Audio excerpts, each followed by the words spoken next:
इनको हम मतलब पागल कर देंगे। मैं आपको बता रहा हूं, नरेंद्र मोदी रात को नहीं सोता है।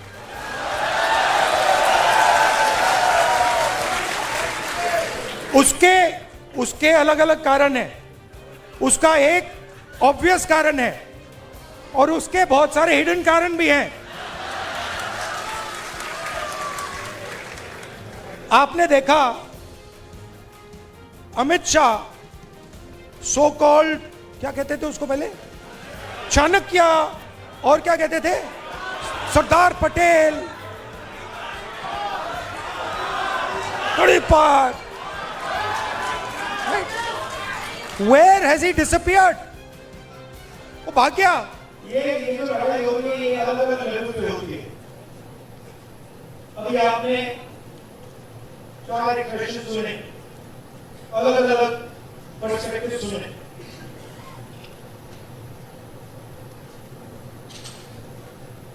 मेरा काम जो सेंट्रल फाइट है, जो जड़ है, वहां पे फाइट करना मेरा काम।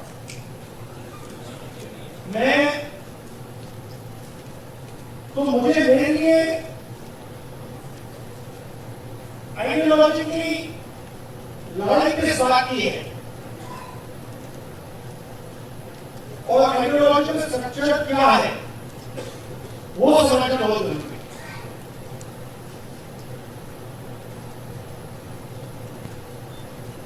तो लड़ाई किस चीज के बीच होगी आपके बताओ। अगर आप बिल्कुल फाउंडेशन में ले जाए, मतलब खोलते जाए और बिल्कुल नीचे जड़ तक चले जाए, लड़ाई किस चीज की?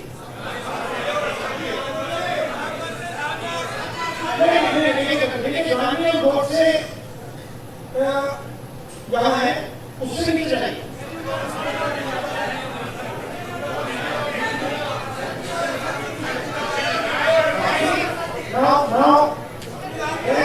इसमें आपको हजारों आंसर मिलेंगे। कोई कहेगा संविधान का है, कोई कहेगा संविधान का है, कोई कहेगा गांधी गोडसे, कोई कहेगा मीडिया फ्रीडम, कोई कहेगा आदिवासी, कोई कहेगा कॉर्पोरेट। ठीक है, तो इसको हम डिस्टिल कैसे करें? क्योंकि जो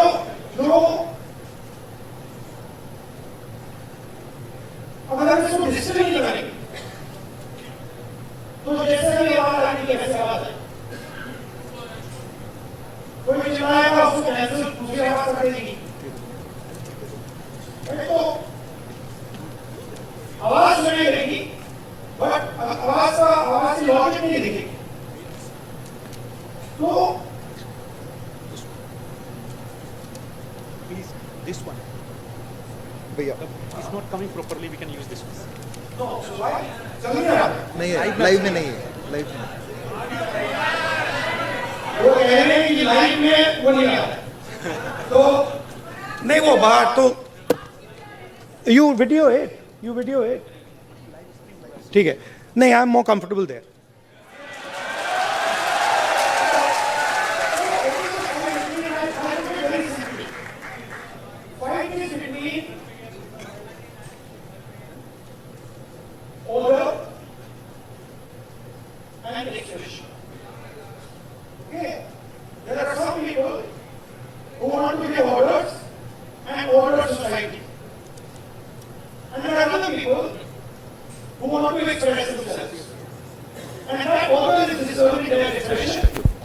hello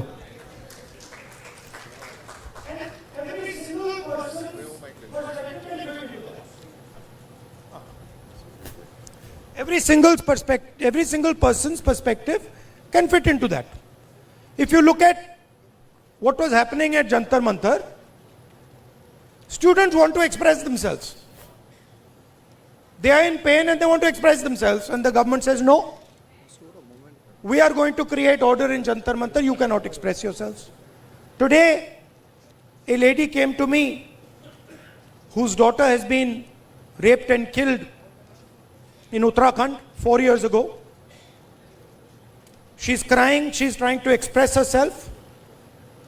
And the system says, sorry, we're not going to allow you to express yourself because it will create disorder if you express yourself. So, their job and their political philosophy is to impose an order on India. And an order that benefits them and certain other people.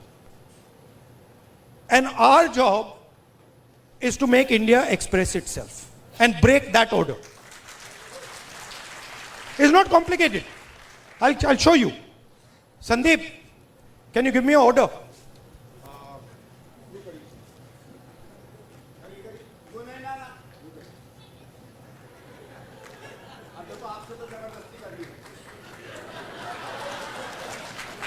This is RSS.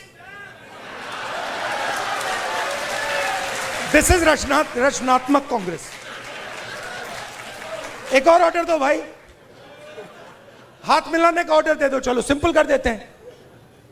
Friendly gesture. हाथ मिलाने का order कर देते हैं. हाथ मिलाने का order दो. Our job is very simple. And we can drive them crazy. इनको हम मतलब पागल कर देंगे.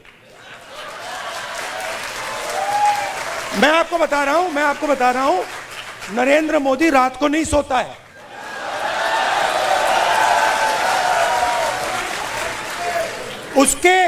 उसके अलग अलग कारण है. उसका एक ऑब्वियस कारण है और उसके बहुत सारे हिडन कारण भी हैं. आपने देखा अमित शाह सो कॉल्ड, क्या कहते थे उसको पहले, चाणक्य, और क्या कहते थे, Sardar Patel, तड़ीपार. Where has he disappeared? वो भाग गया. वो 20 दिन के लिए पार्लियामेंट हाउस में नहीं घुस पाया वो. Why? Because for the first time they are feeling India's expression. और अब इनको बात समझ आ गई है कि अब ये देश अपने आप को एक्सप्रेस करने से नहीं रुकने देगा. ये चल रहा है गया. और आपको अपना छोटा सा मतलब आरएसएस का ऑर्डर क्रिएट करना है, क्रिएट कर दो, उठा के तोड़ के फेंक देगा. ये उसका एक तरीका है. मोहब्बत की दुकान है. वही बेसिकली वही कह रहा हूं. वो कह रहे हैं, देखिए, आइए संदीप से फिर से आपको डिस्टर्ब करता हूं. अब आप मुझे एक ऑर्डर दीजिए. हाँ, नहीं, आप एक ऑर्डर दे, एक ऑर्डर दे दीजिए मुझे, कोई भी ऑर्डर. ये क्यों किया मैंने? एक ही कारण है, क्योंकि मैं डर गया. अगर मैं ऑर्डर से डर गया, ऑर्डर देने वाले से डर गया, तो मैं अपने एक्सप्रेशन को बंद कर दूंगा. अगर नहीं डरा, क्यों मैं बंद नहीं करूंगा. मैं अंदर अपने एक्सप्रेशन को मतलब अंदर से गाली दूंगा कि भैया मुझे मतलब ये अच्छा नहीं लग रहा है. But that is an expression of fear. That is cowardice. And frankly I must tell you, a lot of people in India, and this is something that has disturbed me, a lot of people in India have been behaving like cowards. So many people, they've been behaving like cowards against this cowardly force. Now I can understand if you are fighting the British Empire and suddenly you say, I'm feeling a bit scared. But you're fighting a bunch of jokers. How can you feel scared? Please understand, you're literally fighting a bunch of jokers, clowns, right? Who have no idea about our philosophy, no idea about our history, right? They're a bunch of clowns. Now, I couldn't say this. I can naturally say this about my friends in the RSS. It's obvious to me. In fact, it's obvious to most people that these people have no understanding of India. Right? Why? Because somebody who cannot connect with India as it is today cannot understand India. To understand India, you can't understand India 3,000 years ago. You have to understand it today, right now.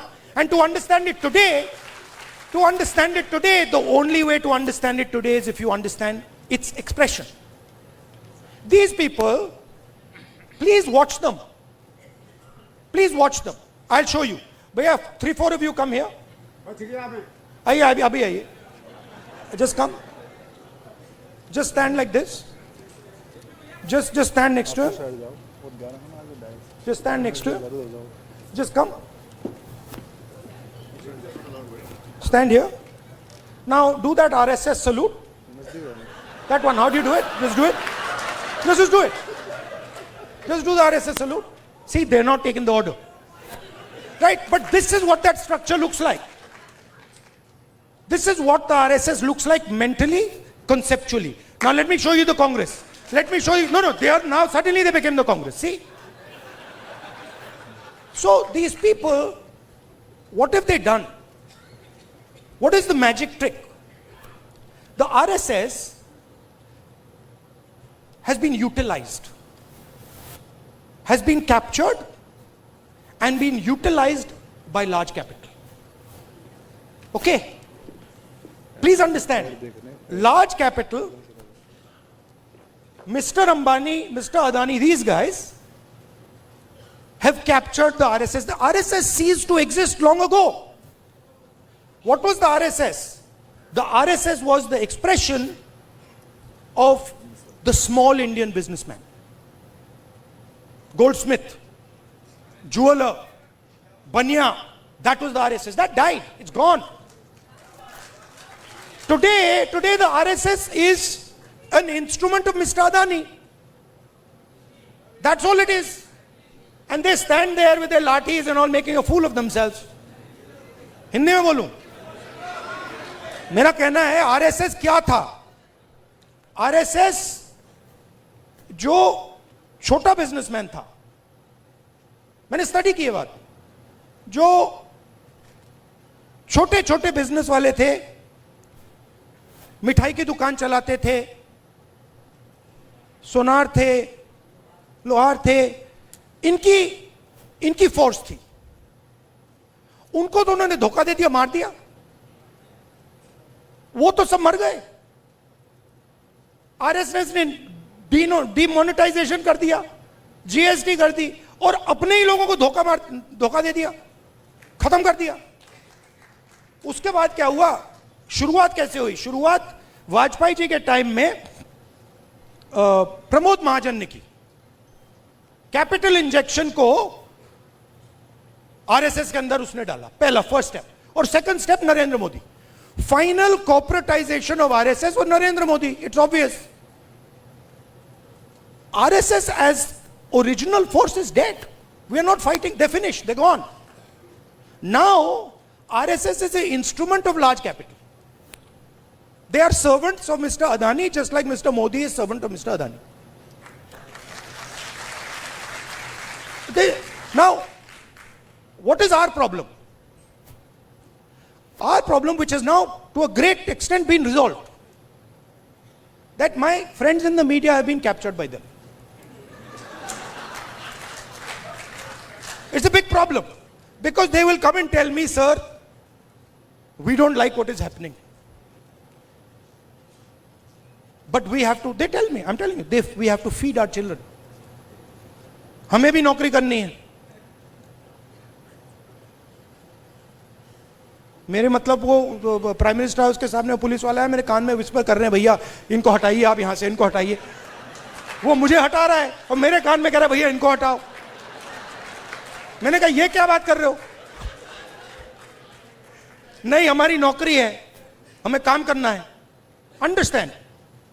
इनका भी expression मैं समझता हूं कि आपको अपने बच्चों की स्कूलिंग करानी है, फ्यूचर बनाना है, but there is also something known as national spirit. What is national spirit? National spirit is we are not going to allow a bunch of clowns to create order over us. Have you ever seen the Prime Minister have a conversation like this?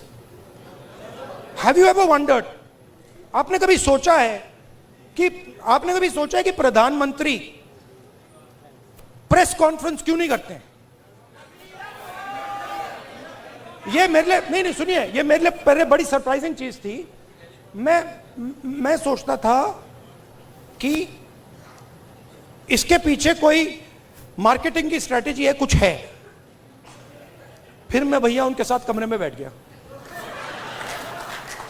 5 minute और बात समझ आ गई, भाई ये तो जा ही नहीं सकता मीडिया के सामने, ये तो वहीं का वहीं 5 मिनट में खत्म हो जाएगा। रियलिटी है, मैं आपको रियलिटी बता रहा हूं। तो रचनात्मक कांग्रेस का मतलब क्या है? आपको एक्सप्रेस करना है। आपने एलजीबीटी की बात की, आपने आदिवासियों की बात की। एक्सप्रेशन को दबाना नहीं है, कोई भी हो। और मैं आपको बात को और भी आगे ले जाता हूं। जिस दिन आरएसएस के एक्सप्रेशन को देश से खत्म करने की बात शुरू हुई, उस दिन मैं उनकी रक्षा करूंगा, क्योंकि उनका भी एक्सप्रेशन है। हमारा ये नहीं है, हम कह रहे हैं कि भैया सब लोगों का एक्सप्रेशन होना चाहिए। जो आपके दिल में आप खुल के बोलो, डरने की कोई जरूरत नहीं है। आप किसी और को नहीं दबा सकते।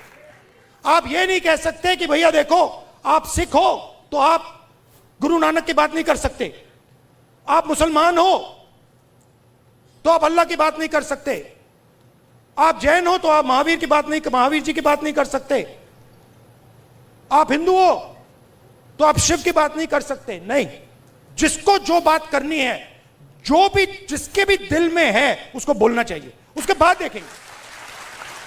देखेंगे बात अच्छी नहीं लगी तो फिर कहेंगे उससे कि भैया देखो ये आपने जो बोला है ना, ये इसने मूड खराब कर दिया, इसको आप दूसरे तरीके से, पहले बोलेंगे इसको आप दूसरे तरीके से बोलिए, प्यार से बोलिए। तो जब देश में एक्सप्रेशन बाहर निकलेगा तो देश की ऊर्जा, देश की जो स्ट्रेंथ है वो पूरी दुनिया को दिखाई देगी। ये क्या कर रहे हैं? ये देश पर एक्सप्रेशन को मार रहे हैं। और आप बिलीव नहीं कर सकते इनके साथ हुआ क्या। मतलब आप इमेजिन नहीं कर सकते हुआ क्या इनके साथ। ये गए, आई विल एक्सप्लेन। ये गए, संदीप आना जरा, ये इनका पता नहीं कहां से इनके दिमाग में घुस गया। अब अजीब चीजें घुस जाती हैं, बट इनके माइंड में घुस गया कि foreign policy is this.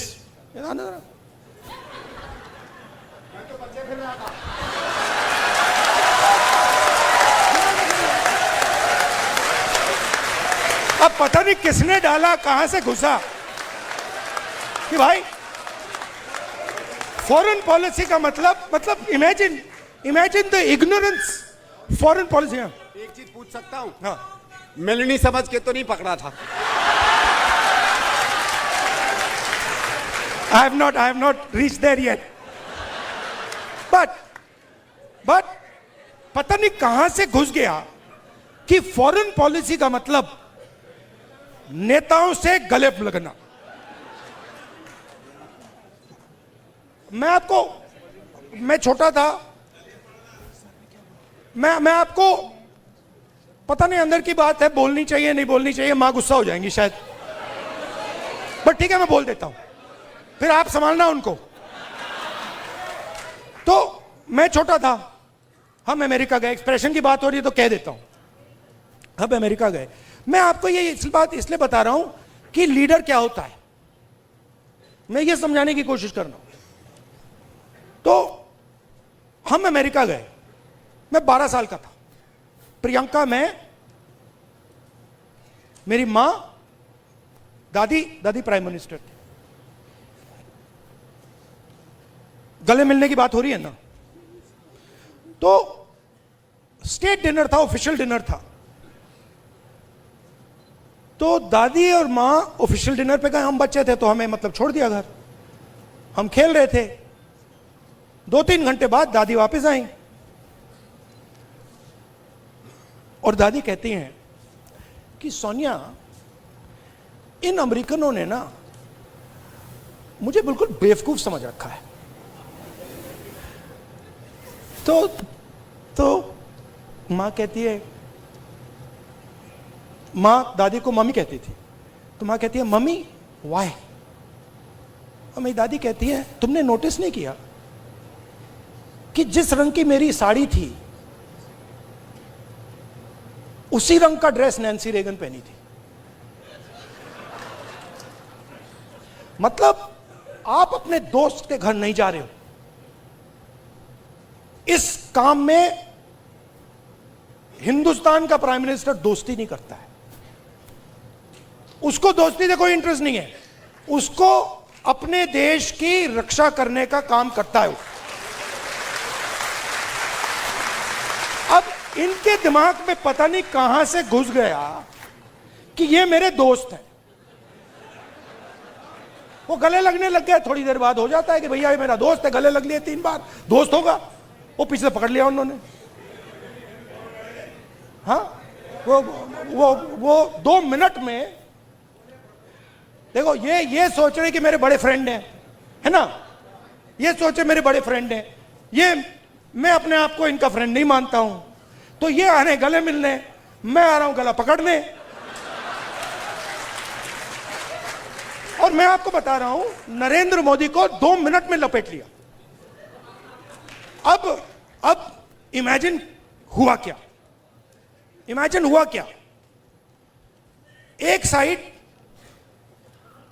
Iran में युद्ध होता है,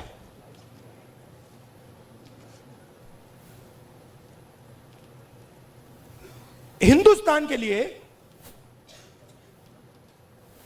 अगर हिंदुस्तान अपनी स्ट्रेंथ को समझता और अगर हिंदुस्तान का नेता इंदिरा गांधी जी जैसा होता तो हिंदुस्तान के लिए दुनिया में सबसे बड़ी अपॉर्चुनिटी आपके सामने आई। कौन सी कि भैया ईरान हमारा पुराना दोस्त, अमेरिका हमारा दोस्त, रशिया हमारा दोस्त, चलो भैया हम रेलेवेंट बन जाते हैं, इनकी दोस्ती बनाते हैं। हुआ क्या? नहीं हुआ क्या, पाकिस्तान ने हमें जगह उठा के ले गया। जो मीडिएटर पाकिस्तान बन गया और हिंदुस्तान, मोदी जी देखते रह गए। ये हुआ क्या भाई, ये कैसे हुआ? अब क्या हुआ? अभी ये मीडिया वाले आपको बता नहीं रहे, मुझे मालूम है। आजकल भैया मैं आपको बता रहा हूं, मोदी जी के ऑफिस के अंदर से मुझे इंफॉर्मेशन मिलती है। पूरा रिवोल्ट चल रहा है अंदर। हुआ क्या?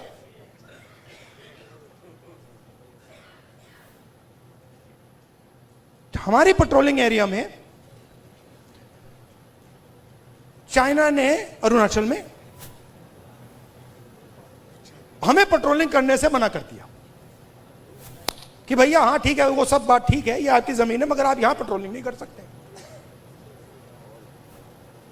राजनाथ सिंह जी, अमित शाह जी और नरेंद्र मोदी जी की हवा निकल गई है। वो क्या कर रहे हैं? ऑपरेशन अभी चल रहा है। सारे मीडिया के एडिटर्स को कॉल कर रहे हैं कि भैया ये बात आप अपने अखबारों में मत डालो, छुपाओ।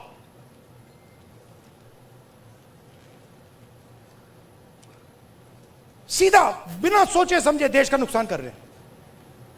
मैंने देखा, नहीं मैंने अपनी आंखों से देखा, गलवान के बाद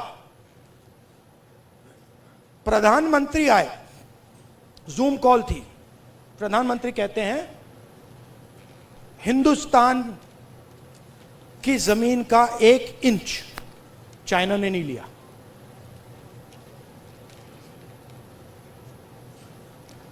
उसके बाद आर्मी कहती है कि भैया हिंदुस्तान की जमीन तो ले गए। आप सोचिए, चाइना को मैसेज किया गया,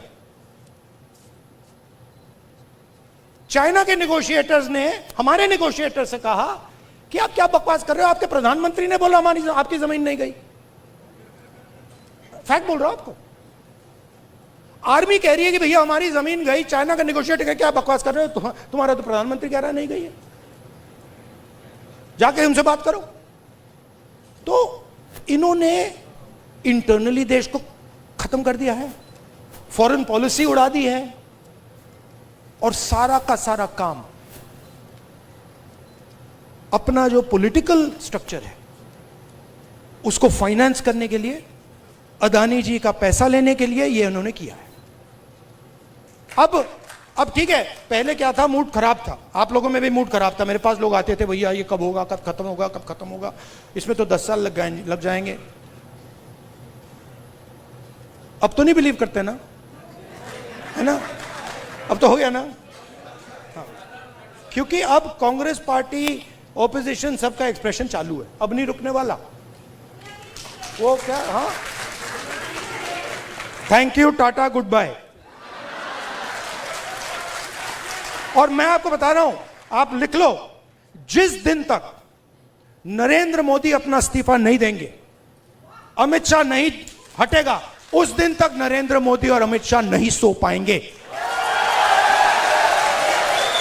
उनको हम जगा के रखेंगे, पूरी रात जगा के रखेंगे, जब तक वो कोलैप्स करके कहें कि भैया ये हमारी बस की नहीं है, माफ करो, छोड़ दो हमें। और बिना नफरत के, बिना हिंसा के, बिना नफरत के हम हमारी देश की संस्कृति, हमारे देश के कल्चर की लड़ाई लड़ रहे हैं। हमारा देश नफरत का नहीं है, मोहब्बत का है, प्यार का है, भाईचारे का है, अहिंसा का है। ये हम प्रूव करके दिखा देंगे सबको। अब आप सबको, जब आपको ऑर्डर मिले ऊपर से, अच्छा लास्ट बात बताता हूं, ये मैं बात समझा कब, ये ऑर्डर वाली। मैं एक दिन लोकसभा में ना, एक तो प्राइम मिनिस्टर का साइड होता है और एक ऑपोजिशन का होता है, तो एक दिन पता नहीं क्यों मैं उस साइड से जा रहा था ऊपर की ओर, तो वो बैठे हुए थे वहां पे। तो जब मैं वहां से निकला, वो मेरी ओर देख रहे थे सारे के सारे बीजेपी वाले, मैं थोड़ा उनके जानबूझ के थोड़ा ऐसे पास जा रहा था, और मैं वो घूर घूर के देख रहे थे, मैं भी घूर घूर के वापस देख रहा था। तो एक बीजेपी के सांसद ने पता है क्या बोला, मैं सुन लिया, वो मेरे लिए एक्चुअली था नहीं, मगर मेरे कान में घुस गया वो, क्योंकि ओपोनेंट, मतलब ओपोनेंट गुरु होता है हमारे सिस्टम में, हमारी फिलोसॉफिकल सिस्टम में ओपोनेंट गुरु होता है, वो दुश्मन नहीं होता, वो हमें सिखाता है, और उससे हम नफरत नहीं करते हैं, उससे हम प्यार करते हैं, बट हम उसको समझाना चाहते हैं यार तू गलत रास्ते पे चला गया है, प्यार से। तो उसने क्या कहा, उसने कहा पता है, ये जो है ना, मेरे बारे में बोला, ये जो है ना, अपने कॉलीग से बोला, ये जो है ना प्रॉब्लम पता है क्या है, वो बोलता है क्या है, कहता है ये, फिर उसने थोड़ा गंदा शब्द यूज किया, वो मैं नहीं यूज करूंगा, से, ये किसी खांचे नहीं, ये किसी भी खांचे में नहीं घुसता है, इसको ये कहीं भी नहीं फिट आता है, ये कहीं भी घुस जाता है, अपना करता रहता है। हां, मैं और हम सब किसी खांचे में नहीं घुसने वाले लोग। हमारे पास हजारों खांचे हैं। देखिए मैं आपको बताता हूं, आप सिख हैं, ठीक है, पहला खांचा। दूसरा खांचा, आप बॉलीवुड स्टार जैसे हैं लुक में, दूसरा खांचा। तीसरा खांचा, आप भाई हैं, राइट। चौथा खांचा, आप स्पोर्ट्समैन हो, राइट। हम सब के पास हजारों खांचे हैं, जो चूज करना कर लो, किसी एक खांचे में नहीं फंसना। Love you all, thank you very much, keep fighting.